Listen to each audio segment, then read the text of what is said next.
There's something I've been wondering about lately. You know that feeling when you're driving somewhere important and suddenly your GPS says, recalculating? That moment of mild panic when you realize you've somehow veered off course without even noticing. Your heart skips a beat, but then something remarkable happens. The GPS doesn't scold you or shut down in frustration.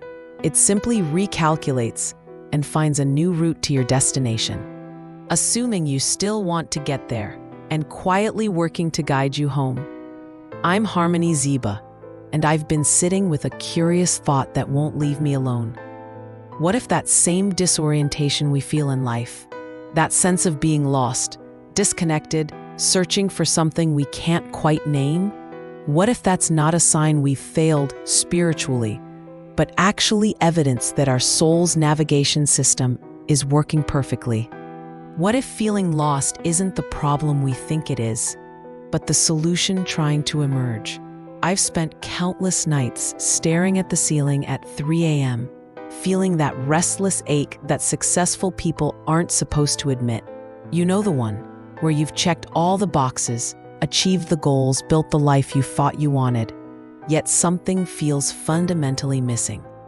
That hollow sensation that whispers, "Is this all there is?" while the world tells you that you should be grateful for what you have. What if those moments aren't evidence of ingratitude or spiritual immaturity, but our soul's GPS quietly announcing, recalculating? I've become fascinated by how a GPS actually works. When you make a wrong turn, it doesn't question whether you deserve to reach your destination. It doesn't analyze your past navigation mistakes or suggest you're fundamentally bad at directions. It simply accepts that you want to get somewhere and begins calculating a new route from exactly where you are right now. There's something profoundly merciful about this process. No judgment, no shame, just gentle redirection toward where you're trying to go. What if our souls operate with this same kind of built-in navigation system? What if that restless, seeking feeling that keeps you up at night isn't spiritual failure, but spiritual recalculation in progress? Consider this. If your intended destination is divine connection, God consciousness, that sense of being held by something infinitely loving, then every ego-driven choice, every attempt to find meaning through external validation, every moment spent chasing fulfillment in all the wrong places might simply be the equivalent of taking a wrong turn. The GPS doesn't panic when you miss your exit. It recalculates. What if that uncomfortable something's missing feeling is your soul's way of saying the same thing? Not "you've ruined everything," but simply recalculating route to divine connection. The discomfort isn't punishment, it's redirection. The restlessness isn't evidence you're spiritually broken. It's evidence your spiritual navigation system is working exactly as designed. I've been noticing something intriguing about the times in my life when I felt most lost. They were almost always followed by periods of profound spiritual growth. Those wilderness seasons, those dark nights of the soul, those months of questioning everything I thought I knew about myself and my purpose. What if these weren't random suffering, but necessary recalibration periods? What if my soul was quietly working behind the scenes, adjusting my spiritual coordinates, preparing to guide me toward a deeper connection with God than I'd ever known before? Here's something our culture doesn't often acknowledge. We live in a world that medicates discomfort. Yet what if some discomfort is actually sacred? What if that inexplicable longing, that sense of "there must be more than this," isn't depression or discontent, but your soul actively seeking God consciousness? When your body is hungry, it sends clear signals that it needs nourishment. What if spiritual restlessness is simply your soul's way of signaling its hunger for divine connection? Think about a compass needle spinning until it finds magnetic north. The spinning isn't malfunction, it's the mechanism working properly searching for its true direction.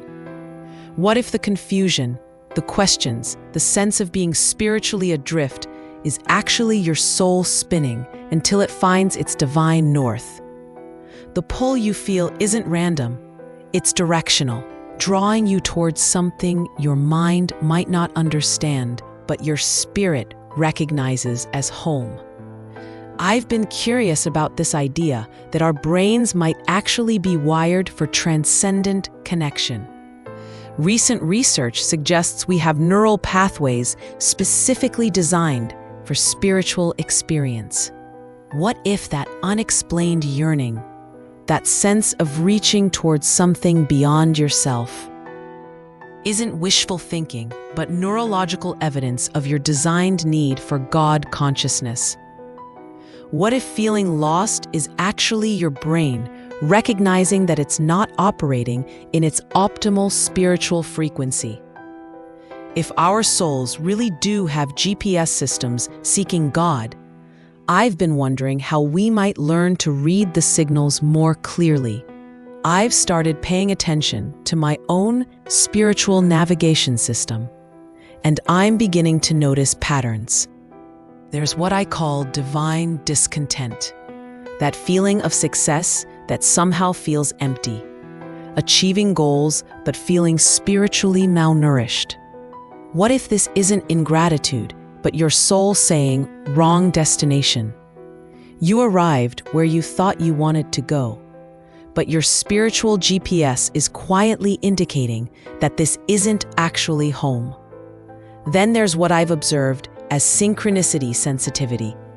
You start noticing meaningful coincidences more frequently. You feel inexplicably drawn to spiritual conversations. Books appear in your path. Certain phrases keep showing up in different contexts. What if these aren't random occurrences, but your soul's GPS highlighting the route toward God consciousness? Like when your car's navigation system highlights your route in blue on the map. These synchronicities might be spiritual breadcrumbs marking the path back to divine connection. I've also noticed something I call the sacred pause. There are moments when you instinctively stop and listen inward, when something inside you becomes very still and attentive. You feel pulled to pray, even if you're not sure who you're praying to.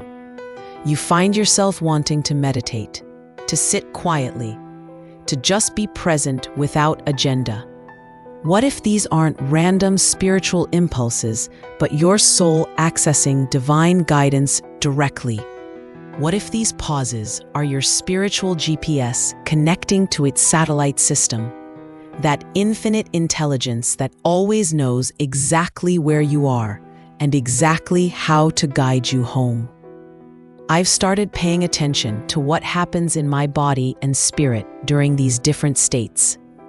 When I'm spiritually off course, pursuing goals that look good on paper but don't feed my soul, there's a particular quality of restlessness that emerges.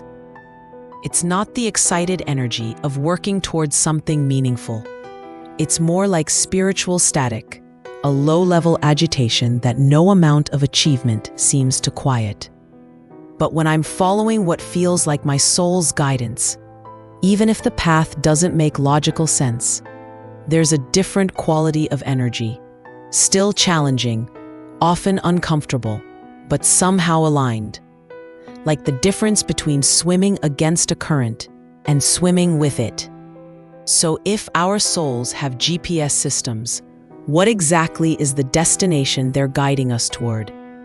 I've been wondering if it's what some traditions call God consciousness, that state of knowing yourself as connected to, held by, and part of something infinitely loving. Not a place you reach geographically, but a remembering of where you've always been spiritually. Like a GPS guiding you home to a house you've always lived in, but somehow forgot how to find. I think about those moments when you felt completely connected to something greater than yourself. Maybe it was watching a sunset and feeling part of something vast and beautiful. Maybe it was holding a newborn and sensing the sacred mystery of life. Maybe it was sitting in prayer or meditation and feeling surrounded by unconditional love. What if these weren't peak experiences, but glimpses of your true spiritual location? What if these moments are your soul's GPS saying, "You have arrived, this is where you belong"? There's a gentle paradox here that I find deeply comforting. You can only be guided home to where you already belong. What if God consciousness isn't something you achieve through spiritual effort, but something you remember through spiritual surrender? What if your soul's GPS isn't leading you somewhere foreign, but reminding you of your eternal address? The journey isn't about becoming someone new. It's about remembering who you've always been, underneath all the confusion and conditioning. Here's what I find most reassuring about this whole soul GPS idea. You don't have to figure out the route. When you're using your car's navigation system, you don't need to know every street name or memorize the entire path. You just need to follow the next turn, then the next one, trusting that the system has calculated the full journey, even when you can only see one step ahead. What if spiritual growth works the same way? What if your job isn't to have all the answers, but simply to trust the navigation system that divine love has already placed within you? I've been experimenting with this kind of spiritual trust. Instead of trying to plan my entire spiritual journey or figure out my life's purpose through mental analysis, I've started asking quieter questions. Soul, which direction feels most aligned with God today? What choice would draw me closer to divine love? Where do I sense peace rather than spiritual static? The answers don't always come in words. Sometimes they arrive as a sense of rightness, a feeling of expansion, an inner knowing that bypasses logic entirely.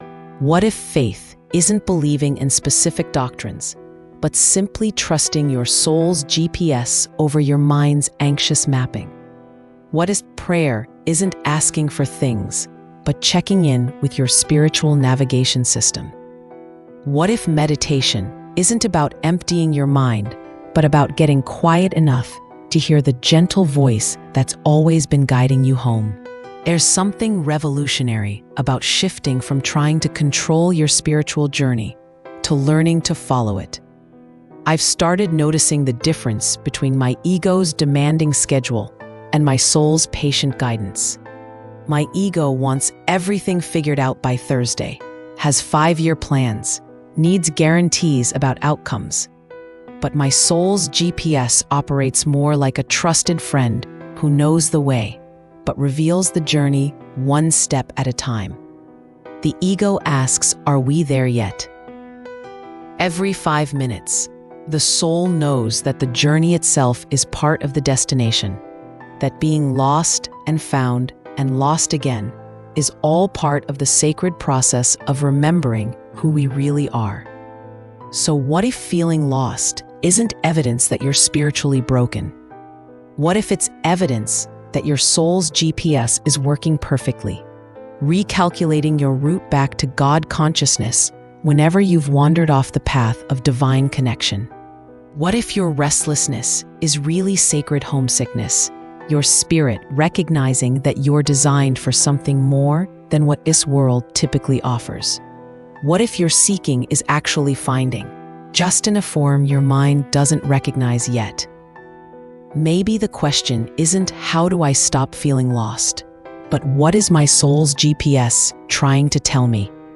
Maybe the journey isn't about having all the answers, but about trusting the navigation system that divine love has placed within you from the very beginning. Maybe being lost is just another way of being called home, not to a place, but to a state of consciousness where you remember that you're held, guided, and infinitely loved. Next time you feel that spiritual restlessness, that sense of being off course, What if you listened as if your soul was simply saying, recalculating, and gently guiding you back toward God consciousness? What if you trusted that the discomfort of not knowing exactly where you're going is actually the comfort of being guided by something that knows you better than you know yourself? Trust the journey. Trust the navigation. Trust that you're already being led home to a love that has never forgotten where you belong.